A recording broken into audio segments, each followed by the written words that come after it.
નમસ્કાર, ન્યૂઝ 18 ગુજરાતીમાં આપનું સ્વાગત છે। આપની સાથે હું છું કોમલ। સમાચારની શરૂઆત કરીએ તો વરસાદનો વિરામ છતાં ઓરસંગ નદી બે કાંઠે વહેતી થઈ છે। છોટાઉદેપુરમાં ઓરસંગ નદી બે કાંઠે વહેતી થઈ છે તો રામપુરા પાસે નદીમાં ઘોડાપુરના દ્રશ્યો સામે આવ્યા છે। રાત્રે મધ્યપ્રદેશમાં ધોધમાર વરસાદ બાદ નદીમાં આવક સર્જાઈ છે। છોટાઉદેપુરમાં 5 દિવસથી વરસાદ નહીં છતાં નદીમાં આવક થઈ રહી છે અને લોકો કુતૂહલવશ નદી જોવા માટે ઉમટી પડ્યા છે। તો લોકો અત્યારે ઉમટી પડ્યા છે। જે નવા નીરની આવક થઈ છે તે નિહાળવા માટે લોકો ઉમટી રહ્યા છે। તો છોટાઉદેપુરમાં ઓરસંગ નદી બે કાંઠે વહેતી થઈ છે। સંવાદદાતા સહેજબ અમારી સાથે જોડાઈ ગયા છે। સહેજબ, સતત વરસાદ વરસી રહ્યો હતો પરંતુ હવે વરસાદે વિરામ લીધો છે, તેમ છતાં નવા નીરની આવક થઈ રહી છે, શું અપડેટ? જી કોમલ, ખાસ કરીને જ્યારે આ છોટાઉદેપુરના મધ્યપ્રદેશની બોર્ડર ઉપર જે ઓરસંગ નદી પસાર થઈ રહી છે તેમાં જે બે કાંઠે વહેતી થઈ છે, કુતૂહલ જેવા દ્રશ્યો સામે આવ્યા છે। કારણ કે છોટાઉદેપુર જિલ્લાની અંદર તો છેલ્લા 5 દિવસથી વરસાદે વિરામ લીધો છે, ત્યારે ઓરસંગ નદી બે કાંઠે વહેતી થઈ છે। તેના કારણે જે આદિવાસી વિસ્તારના લોકો જે છે તેઓ નિહાળવા માટે દોડી આવ્યા હતા, કારણ કે અચાનક જ જ્યારે ઓરસંગ નદીની અંદર પાણીની આવક વધી છે। ખાસ કરીને ઓરસંગ નદીમાં પાણી આવવાનું કારણ એ છે કે મધ્યપ્રદેશ એટલે ઉપરવાસમાં ભારે વરસાદ સર્જાયો હતો, તેના કારણે ઓરસંગ નદીની અંદર પાણી આવ્યું છે। હાલ જે રીતે છોટાઉદેપુરમાં વરસાદ નથી અને જ્યારે ઓરસંગ નદી બે કાંઠે વહેતી થઈ છે એટલે કુતૂહલ જેવા દ્રશ્યો જે છે ચોક્કસથી સામે આવ્યા છે। જી કોમલ। જી સહેજબ, સમગ્ર માહિતી બદલ આપનો આભાર। રાજ્યના મોટાભાગના વિસ્તારોમાં ધીરે ધીરે તાપમાન ઊંચું જઈ રહ્યું છે। વરસાદની તીવ્રતા ઘટી છે તો બીજી બાજુ બફારાનું પ્રમાણ વધ્યું છે। ગુજરાતમાં વરસાદની સિસ્ટમની સ્થિતિ સમજીએ તો ભારતમાં બે મજબૂત સિસ્ટમો બનેલી છે અને તેના કારણે અનેક વિસ્તારોમાં ભારેથી અતિભારે વરસાદ પડી રહ્યો છે। ઝારખંડ અને તેની આસપાસ અને રાજસ્થાન પર એક મજબૂત સિસ્ટમ બની છે, જો કે તેની અસર ગુજરાત પર થવાની શક્યતા નહિવત છે। આજથી 5 દિવસ રાજ્યમાં હળવાથી સામાન્ય વરસાદ થાય તેવી આગાહી હવામાન વિભાગે આપી છે। હવામાન વિભાગના મતે આજથી વરસાદની તીવ્રતા ઘટશે તો આગાહીકાર પરેશભાઈના મતે હવે બફારો પરસેવો છોડાવશે, જ્યારે અંબાલાલના મતે આ વખતે ચોમાસામાં 105% વરસાદ થશે।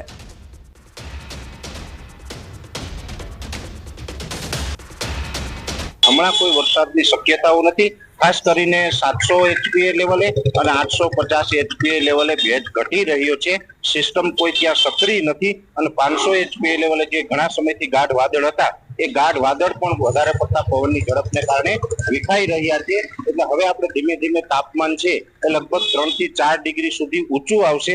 જૂન મહિનાથી સતત વરસાદો પડતા હતા, જેને કારણે ખેડૂતોને ખેતીકામ અટકેલા હતા, કેમ કે અત્યાર સુધીમાં જે વાવેતરો થયા છે તેમાં લગભગ 90 થી 91% વિસ્તારોની અંદર વાવેતર થયા છે। વરસાદ બધી જ જગ્યાએ હતો, પણ 9 થી 10% વિસ્તાર એવો હતો કે સતત વરસાદને કારણે વાવેતર કરવામાં બાકી હતા, એ વાવેતર કરી શકશે। જે મિત્રોને વાવેતર થયા હતા એને નિંદામણ હાર્વેસ્ટિંગ કરવાનો પણ એક મોકો મળશે। એને જે પાકને જે ટ્રીટમેન્ટ કરવાની હોય રોગ જીવાત માટે, એમાં દવાના છંટકાવ કરવાના હોય તો પણ વરસાદ જ્યારે વિરામ લે ત્યારે દવાના છંટકાવ થઈ શકતા હોય। એટલે હવે આ વિરામ લીધો છે એટલે દવાના છંટકાવ પણ કરી શકશે અને તમામ પ્રકારના ખેતી પાકો કરી શકશે। એટલે વરાપની જે જરૂર હતી એ જ વરાપ અત્યારે છે ને ખેડૂત માટે આ વરાપ છે એ ફાયદાકારક હું માનું છું।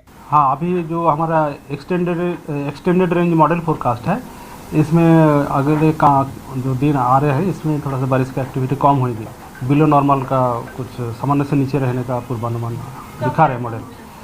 17 के बाद वाला जो वीक है, 18 से आगे वाला जो वीक है उसमें कम होने का पूर्वानुमान है। આ વખતે જુલાઈ માસ જે છે એ વરસાદમાં લગભગ 100% ઉપરાંત વરસાદ જુલાઈ માસનો થઈ શકે। સામાન્ય રીતે ચોમાસું 105% રહેવાની શક્યતા ગણી શકાય। રાજકોટમાં કોલેજ જતી યુવતીને હનુમાન મઢી ચોક નજીક ડમ્પરે અડફેટે લેતા દુઃખદ મોત નીપજ્યું છે। જુહી નડિયાપરા નામની કોલેજન યુવતીનું સ્થળ પર જ મોત નીપજ્યું છે। ડમ્પર ચાલક ઘટના બાદથી ફરાર થઈ ગયો છે। પરિવાર પર દુઃખનો પહાડ તૂટી પડ્યો છે। બેફામ ડમ્પરો વિરુદ્ધ કડક વલણ ન અપનાવતા પોલીસ અને આરએમસી સામે સ્થાનિકોની નારાજગી જોવા મળી રહી છે।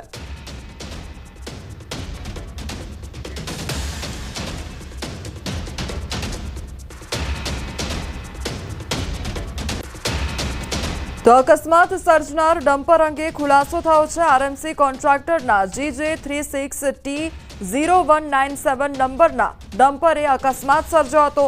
વાહન ધીરજબા જયપાલસિંહ ગોહિલના નામે રજીસ્ટર છે। તો સમગ્ર મામલે ગાંધીગ્રામ પોલીસે વધુ તપાસ શરૂ કરી છે।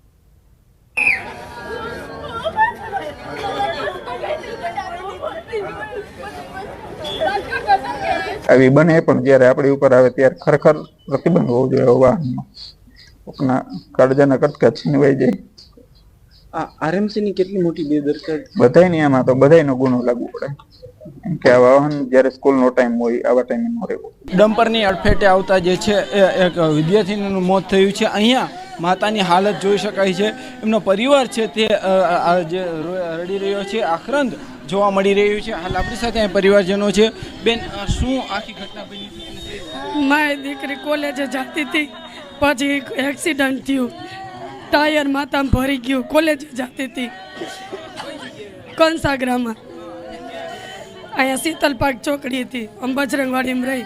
સિવિલ હોસ્પિટલ બહાર જે આક્રંદના દ્રશ્યો જોવા મળી રહ્યા છે, આપ દ્રશ્યોમાં પણ જોઈ શકો છો કે જે અત્યારે પરિવાર છે તે ધ્રુસકે રડી રહ્યો છે, પરિવાર છે તે શોકમગ્ન બન્યો છે। હાર્દિક જોશી, ન્યૂઝ 18 ગુજરાતી, રાજકોટ। રાજકોટમાં હચમચાવી નાખે તેવો બનાવ સીસીટીવી કેમેરામાં કેદ થયો છે। બોલેરો જીપથી હત્યાનો પ્રયાસ કરવામાં આવ્યો છે અને આખી ઘટના સીસીટીવીમાં કેદ થઈ છે। કુવાડવા રોડ પોલીસ સ્ટેશનમાં ફરિયાદ પણ નોંધવામાં આવી છે।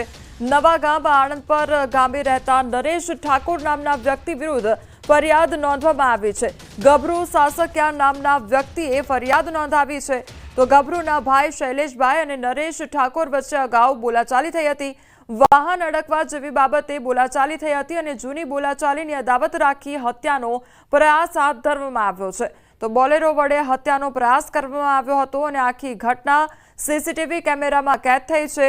તો જૂની અદાવતમાં આ હુમલો કર્યાનો મામલો પણ સામે આવ્યો છે। સંવાદદાતા અંકિત અમારી સાથે જોડાઈ ગયા છે। અંકિત, રાજકોટની આ ઘટના કે જ્યાં બોલેરો ગાડી વડે હુમલો કરવામાં આવ્યો હતો, હત્યાનો પ્રયાસ હાથ ધરવામાં આવ્યો હતો, આખરે શું કારણ સામે આવ્યું છે? ચોક્કસ કોમલ, ખાસ કરીને વાત કરવામાં આવે તો જે ઘટના ઘટિત થઈ છે તે કુવાડવા રોડ પોલીસ સ્ટેશન વિસ્તારમાં ગત 12મી જુલાઈના રોજ સાંજના 7 વાગ્યા આસપાસ જે ઘટના ઘટિત થઈ હોવાનું છે તે સામે આવ્યું છે। તેમજ સમગ્ર ઘટના છે તે સીસીટીવી કેમેરાની અંદર કેદ થઈ છે અને હાલ સમગ્ર મામલાના સીસીટીવી ફૂટેજ છે તે પણ સોશિયલ મીડિયામાં વાયરલ થયા છે। સમગ્ર મામલે ગભરુ સાસકિયા નામના વ્યક્તિ દ્વારા નવા ગામ આણંદપર ગામે રહેતા નરેશ ઠાકોર નામના વ્યક્તિ વિરુદ્ધ બીએનએસની કલમ 109 મુજબ એટલે કે હત્યાના પ્રયાસની કલમ હેઠળ ગુનો છે તે નોંધાવવામાં આવ્યો છે। જે પ્રકારની ફરિયાદ છે તેમાં ગભરુ સાસકિયા દ્વારા જણાવવામાં આવ્યું છે કે તેના ભાઈ શૈલેષની આઈસર અને નરેશ ઠાકોરની બોલેરો કાર છે તે બંને અડકી ગઈ હતી ને તે બાબતે શૈલેષ અને નરેશ ઠાકોર વચ્ચે બોલાચાલી થઈ હતી ને તે બાબતનો ખાર રાખીને ગત 12મી જુલાઈના રોજ કે જ્યારે ગભરુ સાસકિયા છે જે પોતાનું 2 વ્હીલર લઈને પોતાના ઘર તરફ જઈ રહ્યો હતો તે સમયે જે નરેશ ઠાકોર છે તેના દ્વારા પોતાની બોલેરો કાર દ્વારા જે ગભરુ સાસકિયાની હત્યા કરવામાં આવી હોવાનો પ્રયાસ છે તે કરવામાં આવ્યો હતો ને એક વખત નહીં પરંતુ 2 વખત બોલેરો કાર દ્વારા જે ગભરુ સાસકિયા છે તેને કચડી નાખવાનો છે તે પ્રયાસ કરવામાં આવ્યો હતો અને સમગ્ર મામલે કુવાડવા રોડ પોલીસ સ્ટેશન ખાતે ગુનો નોંધાઈ ચૂક્યો છે અને પોલીસ દ્વારા હાલ હ્યુમન ઇન્ટેલિજન્સ તેમજ ટેકનિકલ સર્વેલન્સના માધ્યમથી આરોપીની શોધખોળ છે તે હાથ ધરવામાં આવી છે। જી અંકિત, સમગ્ર માહિતી બદલ આપનો આભાર। રાજકોટમાં તોફાની તત્વો બેફામ બન્યા છે। અસામાજિક તત્વોએ કારમાં તોડફોડ કરી હોવાની ઘટના સામે આવી છે। જંગલેશ્વર વિસ્તારમાં કારમાં તોડફોડ કરવામાં આવી। મોહરમ સમયે થયેલા ઝઘડાનો ખાર રાખીને રેસ્ટોરન્ટ સંચાલક યાસીન સુહુણાની કારમાં તોડફોડ કરવામાં આવી હતી। કુખ્યાત આરોપી સમીર ઉર્ફે મુર્ગો સહિત 7 થી 8 શખ્સો દ્વારા તોડફોડ કરવામાં આવી હતી અને સમગ્ર ઘટના સીસીટીવી કેમેરામાં કેદ થઈ છે। તો કારમાં તોડફોડ કરવાની આ ઘટના સામે આવી છે। તો જૂની અદાવતમાં આ તોડફોડ કરવામાં આવી હતી। તો રેસ્ટોરન્ટના માલિકની જે ગાડી હતી તેમાં તોડફોડ કરવામાં આવી હતી। રાજકોટની આ ઘટના કે જ્યાં અસામાજિક તત્વોનો આતંક જોવા મળી રહ્યો છે અને તેમના દ્વારા જ કારમાં તોડફોડ કરવામાં આવી હતી। ભાવનગર પાલીતાણામાં 2 દિવસ પહેલા થયેલી મારામારીનો વિડીયો વાયરલ થઈ રહ્યો છે। પાલીતાણાના જામવાડી ગામે 2 જૂથ વચ્ચે અથડામણ થઈ હતી। જૂથ અથડામણમાં 7 લોકોને ઘાયલ થયા હતા અને તાલુકા પંચાયતના ભાજપના સભ્ય તુલસી ચૌહાણ પણ મારામારીમાં ઘાયલ થયા હતા। ભાજપ નેતા પણ વિડીયોમાં મારામારી કરતા નજરે પડ્યા હતા। તો મોબાઈલમાં મેસેજ બાબતે જૂથ અથડામણ થઈ હતી। પોલીસે ગુનો નોંધી કાર્યવાહી પણ હાથ ધરી છે। તો જૂથ અથડામણનો આ મામલો સામે આવ્યો છે અને તે અંગેનો વિડીયો હવે વાયરલ થઈ રહ્યો છે। તો 2 દિવસ પહેલાનો બનાવ સામે આવ્યો છે અને 2 દિવસ પહેલા આ મારામારી થઈ હતી અને તે અંગેનો વિડીયો હવે વાયરલ થઈ રહ્યો છે। તો મોબાઈલમાં મેસેજ બાબતે આ જૂથ અથડામણ થઈ હતી। સુરતમાં શિક્ષિકા આપઘાત કેસમાં આખરે ફરિયાદ નોંધવામાં આવી છે। યુવતીના પરિવારના આક્ષેપ બાદ પોલીસે ફરિયાદ નોંધી છે। નીલ દેસાઈ અને પિતા વિષ્ણુ દેસાઈ સામે ફરિયાદ નોંધવામાં આવી છે। આપઘાતની દુષ્પ્રેરણાનો ગુનો નોંધાયો છે। પોલીસે પિતા વિષ્ણુ દેસાઈની ધરપકડ કરી છે। સિંગણપુરમાં 19 વર્ષીય યુવતી અને ખાનગી ટ્યુશન શિક્ષિકાએ આપઘાત કર્યો હતો। તે અંગે વધુ અપડેટ સામે આવી રહ્યું છે। તેમાં હવે ગુનો નોંધવામાં આવ્યો છે, જે અત્યાર સુધી પરિવારજનો દ્વારા આક્ષેપ કરવામાં આવ્યા હતા। તેને લઈને હવે પોલીસ દ્વારા ગુનો નોંધવામાં આવ્યો છે। સંવાદદાતા કીર્તેશ અમારી સાથે જોડાઈ ગયા છે। કીર્તેશ, સુરતમાં જે શિક્ષિકા દ્વારા આપઘાત કરી લેવામાં આવ્યો હતો, હવે પોલીસ દ્વારા તે અંગે ફરિયાદ નોંધવામાં આવી છે, શું અપડેટ? બિલકુલ, સુરતના સિંગણપુર વિસ્તારમાં 19 વર્ષીય યુવતીએ જે રીતે આપઘાત કરી લીધો હતો, આપઘાતને જે રીતે જોવામાં આવતો હતો, પરિવારે આક્ષેપ કર્યા હતા કે જે યુવક છે તેને હેરાન કરતો હતો, તેના ડિપ્રેશનમાં યુવતીએ આપઘાત કર્યો છે। તેને લઈને પરિવારની ફરિયાદના આધારે સુરત સિંગણપુર પોલીસે જે યુવક છે નીલ દેસાઈ અને તેના પિતા વિષ્ણુ દેસાઈ વિરુદ્ધ કહી શકાય આપઘાતી દુષ્પ્રેરણાનો ગુનો દાખલ કર્યો હતો। પોલીસ દ્વારા બંનેની ધરપકડ કરવામાં આવી હતી। ખાસ કરીને જે નીલ છે તે કહી શકાય કે બાળ ગુનેગારમાં આવતો હોવાને લઈને તેની પોલીસ દ્વારા અટકાયત કરવામાં આવી છે। જ્યારે જેના પિતા વિષ્ણુ દેસાઈ છે તેની અટકાયત કરી તેના વિરુદ્ધ કાયદેસરની કાર્યવાહી પોલીસે શરૂ કરી છે અને આ મામલે સુરત પોલીસ ના ડીસીપી ઝોન 3 દ્વારા ટૂંક સમયમાં મોટા ખુલાસા કરે તેવી શક્યતાઓ દેખાઈ રહી છે। જે કીર્તેશ, સમગ્ર માહિતી બદલ આપનો આભાર। નવા ચૂંટાયેલા ધારાસભ્ય ગોપાલ ઇટાલિયાએ એમએલએ પદના શપથ લીધા છે અને વિધાનસભા અધ્યક્ષ શંકરભાઈ ચૌધરીએ વિધાનસભામાં તેમને ધારાસભ્ય પદના શપથ ગ્રહણ કરાવ્યા છે। તો ગોપાલ ઇટાલિયા દ્વારા આજે શપથ ગ્રહણ કરવામાં આવ્યા છે। તો 11 વાગ્યાની આસપાસ તેઓ પહોંચ્યા હતા અને ત્યારબાદ તેમના દ્વારા શપથ ગ્રહણ કરવામાં આવ્યા છે। તો ગોપાલ ઇટાલિયાએ એમએલએ પદના શપથ લીધા અને વિધાનસભા અધ્યક્ષ શંકરભાઈ ચૌધરીએ વિધાનસભામાં તેમને ધારાસભ્ય પદના શપથ ગ્રહણ કરાવ્યા।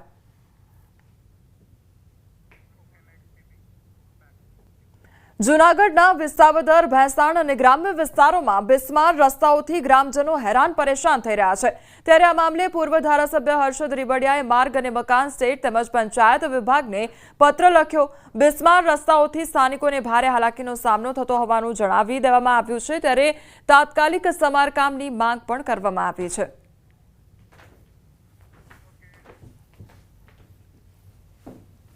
વિસાવદર, ભેંસાણ તેમજ જૂનાગઢ ગ્રામ્ય વિસ્તારમાં સતત વરસાદ પડવાથી ડામર રોડમાં ખૂબ મોટા ખાડાઓ પડ્યા છે। લોકો હેરાન પરેશાન થાય છે। તો મેં એવી પત્રમાં એને વિગત આપી છે કે આપણો અહીંયા ખંભાળિયા, વિસાવદર તાલુકાનો ખંભાળિયાની અંદર માર્ગ મકાન સ્ટેટ વિભાગનો ડામર પ્લાન્ટ છે।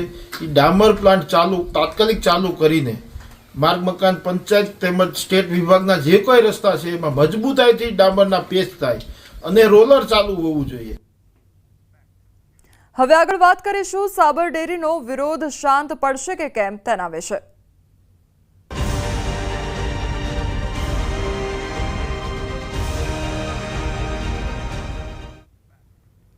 સાબરકાંઠાની સાબર ડેરીના ભાવફેર આંદોલનમાં હવે કોંગ્રેસનું પણ સમર્થન જોવા મળી રહ્યું છે। હિંમતનગર સર્કિટ હાઉસ ખાતે પહોંચ્યા છે પૂર્વ કેબિનેટ મંત્રી અને ખેડબ્રહ્માના ધારાસભ્ય તુષાર ચૌધરી।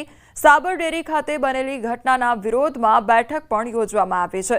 તો હવે કોંગ્રેસનું પણ સમર્થન મળી રહ્યું છે, જે પશુપાલકો દ્વારા વિરોધ કરવામાં આવી રહ્યો છે અને આંદોલન કરવામાં આવી રહ્યું છે ભાવફેરને લઈને। તેમાં હવે કોંગ્રેસનું સમર્થન પણ જોવા મળી રહ્યું છે। સાબર ડેરીના ભાવફેર સામેનું આંદોલન હવે ઉગ્ર બન્યું છે। અરવલ્લી જિલ્લામાં પશુપાલકોની વિરોધ યથાવત જોવા મળી રહ્યો છે। સતત બીજા દિવસે મોટા ભાગની દૂધ મંડળીઓ બંધ જોવા મળી રહી છે। 900 દૂધ મંડળીઓનું 20 લાખ લીટર દૂધ બંધ છે, તો દૂધ મંડળીઓમાં તાળાબંધી સાથે વિરોધ યથાવત રાખવામાં આવ્યો છે।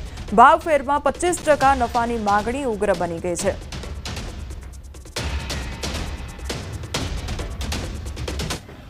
અરવલ્લી સાબરકાંઠા જિલ્લામાં જે પ્રકારે સાબર ડેરી અને પશુપાલકો આમને સામે છે તેને લઈને સતત બીજા દિવસે દૂધ મંડળીઓ બંધ છે। લગભગ 20 લાખ લીટર જેટલું દૂધ અત્યારે હાલ નથી જઈ રહ્યું। દ્રશ્યો બતાવીશ કે હું મોડાસાના ડુંગરવાડા ગામ ખાતે છું। આપણે જોઈ શકો છો એ પ્રકારે કે અહીં જે પ્રકારે પશુપાલકો એકત્ર થયા છે, જેમનો આક્રોશ છે, આપ જોઈ શકો છો કે મોટી સંખ્યાએ અહીંયા તાળું મારવામાં આવ્યું છે અને તાળું મારી અને જે દૂધ મંડળી છે તેને બંધ રાખવાનો પ્રયાસ કરવામાં આવ્યો છે। ખાસ કરીને આ દિવસ દરમિયાન સવાર સાંજ ધમધમતી આ દૂધ મંડળી છે કે જ્યાં હજારો સભાસદોનું ઘર ચાલતું છે, દર 10 દિવસે પગાર થતો હોય છે, પરંતુ આજે બીજો દિવસ છે કે આજે આ દૂધ મંડળી બંધ હાલતમાં છે। પશુપાલકો આપ આ તરફ જોઈ શકો છો કેટલી સંખ્યામાં હાજર છે, એમને પૂછવાનો પ્રયાસ કરીશું। આપ જણાવો, બીજો દિવસ છે, સતત બીજો દૂધ નથી ભરાવી રહ્યા, હજુ કેટલો આ વિરોધ ચાલશે, શું માગણી? જ્યાં સુધી 20% થી 25% નફો નહીં થાય ત્યાં સુધી દૂધ ડેરીમાં ભરાવામાં નહીં આવે ને નહીં આવે નહીં આવે। અને બીજું કે 74 જણ જે જેલમાં પૂર્યા છે એને બહાર કાઢવા પડશે પહેલાં, નફા પહેલાં। અને જે અત્યાર સુધીનો જે નફો વેચ્યો આ 3 વર્ષનો એના કરતાં 9% કેમ ઓછો, એકદમ કેમ કપાઈ ગયો? આટલું બધું ખોટ ના જાય ડેરીમાં જો કર્મચારીઓ લેવા માટે જો 40 લાખ રૂપિયા આવતા હોય એ 40 લાખ રૂપિયા ડિરેક્ટરો ક્યાં મૂકી આવશે? ગઈકાલે એક નિવેદન સામે આવ્યું છે, શામળભાઈ પટેલ જે ચેરમેન છે એમને એમ કીધું છે કે ભાઈ અમે જે ઓડિટ બાદ બીજી જે 50% રકમ છે આપીશું, એ બાબતે તમારે શું? ના, એ વાત જ ખોટી છે, એ છેતરવાની વાત છે। હબળી લો, પહેલાં તો અમારે નફો જોઈએ, બીજું કે જે મેન્ડેટ ખરીદવા માટે જો 70 કરોડ રૂપિયા જો મળતા હોય તો આ પશુપાલકો મહેનતો કરશે, અને મહેનત કરીને એમને જો ના મળે તો કોઈ મતલબ નથી। અને જે કર્મચારીઓના પૈસા આવશે આ બધું, અને બીજું અમુક કોથરા બારદોનનું કમ્પાઉન્ડમાં છે, આ બધું જો જાય છે કયો? ચોક્કસથી ખૂબ આક્રોશનો માહોલ છે। અને એને પૂછીશું, અહીંયા આવો, આપણા કેટલા પશુઓ છે? તમારા કેટલા પશુઓ છે અત્યારે? 4 છે, 4 દૂધ। હવે એનું દૂધનું શું કરો છો અત્યારે? અત્યારે ઘેર રહેવા દઈએ છીએ। કેટલું નુકસાન જાય અત્યારે તમારું? નુકસાન તો તારે 200 રૂપિયા ઉપરનું હવે 1 ટનનું થતું, તો 2 ટનના 400 રૂપિયા તો ખરા જ ને। ઘરમાં કેટલા જણ અત્યારે? આમ 5 સભ્યો છે। કેવી તકલીફ પડે? તકલીફ તો પડે જ ને। ચોક્કસથી આપ જોઈ શકો છો કે પશુપાલકો જેમની પાસે 4 પશુ છે, જેમની જે આવક છે, 10 દિવસે પગાર થાય છે, તેમનો ઘર ચાલે છે, પરંતુ જે પ્રકારે હાલ ન્યાયની માગણી છે, જે પ્રકારે સાબર ડેરી અને પશુપાલકો આમને સામને છે, આ સંજોગોમાં જ્યાં સુધી તેમને ન્યાય નહીં મળે ત્યાં સુધી આ પ્રકારની જે દૂધ મંડળીઓ છે 900થી વધુ ત્યાં દૂધ નહીં ભરાવાની તેમના દ્વારા ચીમકી આપવામાં આવી છે। હાર્દિક પટેલ, ન્યૂઝ 18 ગુજરાતી, ડુંગરવાડા ગામ, અરવલ્લી। સાબર ડેરીનો વિરોધ શાંત પડશે કે નહીં? ચેરમેન એમડીની ભાવફેર ચૂકવણીની જાહેરાત કરવામાં આવી છે, ત્યારે સાબરકાંઠા અરવલ્લીમાં પશુપાલકો અડગ જોવા મળી રહ્યા છે। ભાવફેર પોલીસ દમન મામલે વિરોધ યથાવત જોવા મળી રહ્યો છે। દૂધ ઉત્પાદકો આજે પણ મંડળીમાં દૂધ નહીં ભરે તો ભાવફેરનો યોગ્ય નિર્ણય નહીં આવે ત્યાં સુધી વિરોધ યથાવત રહેશે। ઘણા ગામોમાં વિરોધમાં દૂધ ઢોળી દેખાવો પણ કરવામાં આવ્યા છે। અરવલ્લી કિસાન સંઘ આવ્યું છે પશુપાલકોની સાથે। માલપુરમાં પશુપાલકો સાથે કિસાન સંઘની બેઠકનું આયોજન કરવામાં આવ્યું। પશુપાલકો પર પોલીસ દમનનો વિરોધ કરવામાં આવી રહ્યો છે। પશુપાલકોને ભાવફેર તાત્કાલિક આપવા માટે માંગ કરવામાં આવી છે, તો ધરપકડ કરાયેલા પશુપાલકોને છોડવાની માંગ પણ કરવામાં આવી છે। પશુપાલકોને છોડાય નહીં ત્યાં સુધી દૂધ નહીં ભરવામાં આવે તો પશુપાલકોના વિરોધમાં કોંગ્રેસ એમએલએની આગેવાનીમાં બેઠકનું આયોજન કરવામાં આવ્યું છે। ખેડબ્રહ્મા એમએલએ તુષાર ચૌધરીની આગેવાનીમાં બેઠક થઈ રહી છે। આંદોલનને લઈને આગામી રણનીતિ પણ ઘડવામાં આવશે। સાબરકાંઠાના તાલુકા મથકે બેઠકોનો દોર જોવા મળી રહ્યો છે। મંડળી સદસ્યો, ચેરમેન અને સેક્રેટરીની બેઠકો થઈ રહી છે। સાબરકાંઠા અરવલ્લી જિલ્લા કોંગ્રેસ પ્રમુખની અધ્યક્ષતામાં પણ બેઠક યોજાઈ। રામભાઈ સોલંકી, અરુણભાઈ પટેલની અધ્યક્ષતામાં પણ બેઠક થઈ રહી છે। સમાચારોમાં આગળ વધીએ તે પહેલા રોકાઈશું એક બ્રેક માટે।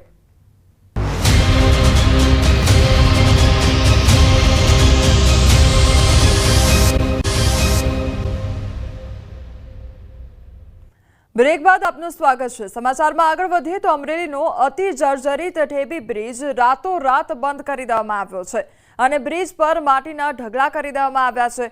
ડાયવર્ઝનનું કોઈ બોર્ડ પર ન લગાવતા વાહન ચાલકોને ભારે હાલાકી વેઠવાનો વારો આવ્યો છે। રૂટ ડાયવર્ઝન કે પછી વાહન ચાલકો માટે સૂચના આપતા બોર્ડ પણ લગાવવામાં આવ્યા નથી। કાર ચાલકો યુ ટર્ન મારી ફરીને જવા માટે મજબૂર બન્યા છે। ડાયવર્ઝનની વૈકલ્પિક વ્યવસ્થા વગર જ તંત્ર દ્વારા બ્રિજ બંધ કરી દેવાતા ભારે હાલાકી વેઠવાનો વારો આવ્યો છે। બ્રિજના બીજા છેડે ખેડૂતોની જમીન આવેલી હોવાથી ખેડૂતોમાં પણ રોષ વ્યાપ્યો છે। સ્કૂટર ચાલકો જીવના જોખમે બ્રિજ પરથી પસાર થવા માટે મજબૂર બન્યા છે। નથી ડાયવર્ઝન નો ક્યાંય બોર્ડ કે નથી કોઈને કઈ જાણ। અત્યારે અમે આવ્યા ત્યારે ખબર પડી કે આ પુલ તો બે બાજુથી બંધ કરી દીધો। અહીંથી જવાનો ક્યાં ગામચીરી અને દામનગર નીકળવાનો? એટલે આ એના આટલી હદે આવું બધું ના હોય। કમસે કમ બાયપાસ ઉપર તો જાણ કરો કે ડાયવર્ઝન નો બોર્ડ મારો, ડાયવર્ઝન નો રસ્તો ક્યાં જાય ઈ તમે કોકને જાણ કરો। ડાયવર્ઝન તો કાઢવું જ જોઈએ ને। ડાયવર્ઝન કાઢ્યા વગર બંધ કેમ કરાય? આ કઈ નીતિ છે એની?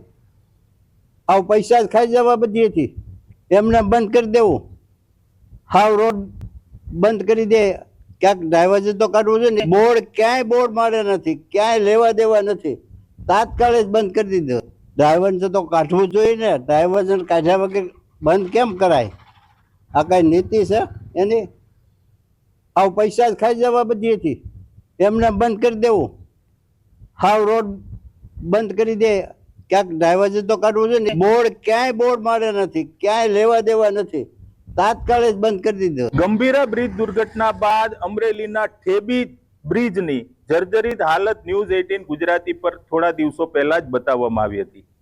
આ અહેવાલને લઈ અને તંત્ર જાગ્યું છે, પરંતુ એટલી હદે ઉતાવળિયું પગલું ભર્યું છે કે લોકો હેરાન પરેશાન થઈ ચૂક્યા છે। હું આપને જે દ્રશ્ય બનાવું છું આ એ જ જર્જરિત બ્રિજ છે, ઠેબી બ્રિજ, જેને બંને તરફથી બંધ કરવાનો પ્રયાસ કર્યો છે। માત્ર માટીના ઢગલાઓ કરી અને અચાનક જ આ પુલ બંધ કરી દેવામાં આવતા ખાસ કરીને વાહન ચાલકો અને આ વિસ્તારમાં જે ખેડૂતો છે, જેમના વાડી ખેતર આ વિસ્તારમાં આવેલા છે, તમામ લોકો હેરાન પરેશાન થઈ ચૂક્યા છે।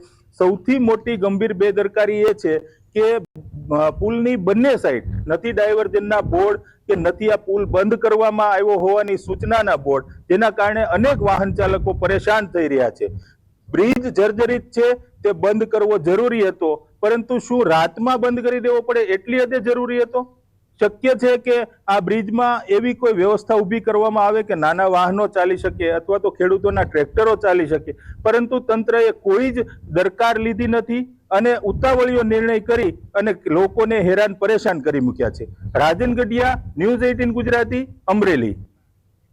પોરબંદર મહાનગરપાલિકાના ખાપટના શીતલ પાર્ક સહિતના વિસ્તારમાં આજે 20 વર્ષે પણ પાકા રસ્તાની પ્રાથમિક સુવિધાઓ ન મળતા લોકોમાં રોષ જોવા મળી રહ્યો છે।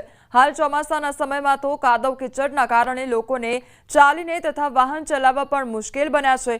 પોરબંદર જિલ્લા કોંગ્રેસ પ્રમુખ સહિત આગેવાનોએ આ વિસ્તારની મુલાકાત લેતા લોકો પોતાની મુશ્કેલીઓ રજૂઆત કરી હતી અને ગામડાઓથી પણ બદતર હાલત ધરાવતા આ વિસ્તારોની તકલીફોને સમજી વહેલી તકે તમામ કામગીરી પૂર્ણ કરી રસ્તાની પાયાની સુવિધાઓ આપવામાં આવે તે જરૂરી છે।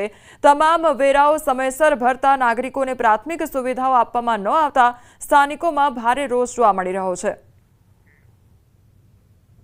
તમે આજે આ જો આ રસ્તા જો, અહીંયા પાણી નથી મળતું, અહીંયા લાઇટની અસુવિધા છે। સોસ ખાડા છલકાય, પછી ઘરમાં પાણી આવે, 2 ઇંચ પાણી આવી જાય। નગરપાલિકા સફાઈ કરવા કોઈ આવતું નથી, લાઇટ આજ 2 મહિનાથી બંધ છે, કોઈ રિપેર કરવા આવ્યું નથી, આવ્યા છે જોઈને વયા જાય। મેટલિંગ નાખવાનું કામ અને જે પીળું હાર્ડ બરફ નાખવાનું કામ છે મોટા ભાગે પતવા આવ્યું છે। કેટલાક ખાપટના કેટલાક વિસ્તારોમાં થોડી કામગીરી બાકી છે, 1-2 દિવસમાં આપણે પૂરી કરી દઈશું અને સાથોસાથ સિટીમાં પણ કેટલીક જગ્યાએ રસ્તાઓમાં જે ખાડા પડ્યા છે એ પણ કામગીરી આપણે 2 દિવસમાં પૂરી કરનાર છીએ। મોરબીના નવલખી રોડ પર આવેલ નીલકંઠ રેસિડેન્સી તેમજ આજુબાજુના વિસ્તારના લોકો રોષે ભરાયેલા છે। તેની પાછળનું કારણ છે પ્રાથમિક સુવિધાઓનો અભાવ। અહીં વર્ષોથી રોડ જ નથી બન્યો તો વળી ચોમાસા દરમિયાન મસમોટા ખાડાઓ પડી ગયા છે। ચોમાસામાં માટી પલળતા અવરજવર કરતા લોકોના પગ ફસાઈ જવાની તેમજ લપસી જવાની ઘટનાઓ બને છે। વિદ્યાર્થીઓને શાળા જવા માટે રિક્ષા પણ આવી શકતી નથી તેવી સ્થિતિ છે। આવી પરિસ્થિતિમાં વાલીઓ તેમના બાળકોને ખભે બેસાડી રોડ સુધી લઈ જાય છે। વળી અનેક જગ્યાએ વીજ પોલ છે, પરંતુ એક પણ સ્ટ્રીટ લાઇટ પણ જોવા નથી મળતી. આ સાથે જ ગંદકી અને છલકાયેલી ભૂગર્ભો પણ જોવા મળી રહી છે. અહીંના લોકોનું કહેવું છે કે તે લોકો ઘણી વખત રજૂઆત કરી ચૂક્યા છે, પરંતુ તેમની રજૂઆતોને ધ્યાનમાં લેવામાં આવતી નથી. રાજકોટના રતનપરમાં વિદેશી વિદ્યાર્થીઓની માથાકૂટનો મામલો સામે આવ્યો છે. મારવાડી યુનિવર્સિટીના વિદેશી વિદ્યાર્થીઓની બબાલનો મામલો સામે આવ્યો છે. સમગ્ર મામલે રતનપર ગામના લોકો પહોંચ્યા. પોલીસ કમિશનર કચેરી ખાતે નિવૃત્ત આર્મીના જવાનો સાથે ગઈકાલે આફ્રિકન વિદ્યાર્થીઓએ માથાકૂટ કરી હતી અને ગ્રામજનોનું નિવેદન સામે આવ્યું છે. મારવાડી યુનિવર્સિટીના વિદેશી આફ્રિકન વિદ્યાર્થીઓ રતનપર ગામમાં આવી માથાકૂટ કરે છે. સંવાદદાતા હાર્દિક અમારી સાથે જોડાઈ ગયા છે. હાર્દિક, જે બહાર ગામથી આવેલા વિદ્યાર્થીઓ છે તેમના દ્વારા આફ્રિકન વિદ્યાર્થીઓ દ્વારા બબાલ કરવાનો મામલો સામે આવ્યો છે, શું અપડેટ આખી ઘટનામાં? ચોક્કસથી રાજકોટના જે રતનપર ગામના લોકો છે, અહીંયા કેટલાક જે છે એ નિવૃત્ત આર્મીમેન પણ છે અને ગામના લોકો છે તે વિદેશી વિદ્યાર્થીઓની હેરાનગતિથી હેરાન પરેશાન છે. હાલ આપણી સાથે અહીંયા જે મારવાડી જે રતનપર ગામના આગેવાન છે, પહેલાં આપણે એમની સાથે પણ વાત કરીશું. શું કહેશો, શું પ્રશ્ન છે? પહેલાં મારવાડી કોલેજના લોકો બહાર રહીને અમારા ગામની અંદર રહેશે અને એ લોકો આપણી ભાષા સમજવા છતાં કે નાના મોટા ઝઘડા કરે છે, એ લોકો નશા કરે છે અને આડાવડા બધા ધંધા કરીને અહીંયા જે સિવિલ જનતા રહેશે એ બધાને પરેશાન થાય છે. અમારી માંગ એવી છે કે મારવાડી કોલેજમાં એ લોકો ભણવા આવ્યા છે તો મારવાડી કોલેજે એને અંદર રહેવાની વ્યવસ્થા કરવી જોઈએ. એ લોકોને બહાર રહેવાની પરમિશન નથી, છતાં જે ઇન્વેસ્ટરો છે એના મકાનમાં એ લોકો રહેશે, એના કોઈ ડોક્યુમેન્ટ વેરિફિકેશન થવા જોઈએ અને એ લોકોના મકાન પણ ચેક થવા જોઈએ. અહીંયા જે છે એ કોંગ્રેસના આગેવાન છે. શું જે છે વિદેશી વિદ્યાર્થીઓના કારણે કઈ રીતના પરેશાની થતી હોય છે અને કયા કયા પ્રકારની અસામાજિક પ્રવૃત્તિઓ થતી હોય છે? મારવાડી યુનિવર્સિટી અને અન્ય ખાનગી યુનિવર્સિટીઓમાં આફ્રિકા ખંડના વિદેશી વિદ્યાર્થીઓ અહીંયા અભ્યાસ અર્થે આવતા હોય. અભ્યાસ કરતા અનૈતિક પ્રવૃત્તિઓ, દેહ વ્યાપાર, સમાજની અંદર દૂષણ ફેલાવે તેવી પ્રવૃત્તિઓ અને નશાકારક પદાર્થોનું સેવન કરી અને ગ્રામ લોકો અને સામાન્ય લોકોને હેરાનગત અને કનગળત કરવાની ગઈકાલે ઘટના અને ભૂતકાળની અંદર અનેક ઘટનાઓ આવેલી છે. ખાનગી યુનિવર્સિટીઓ પોતાના સ્વાર્થ માટે ઊંચો ગ્રેડ. હાલ સમાચારોમાં બસ આટલું જ. આપ જોતા રહો ન્યૂઝ 18 ગુજરાતી.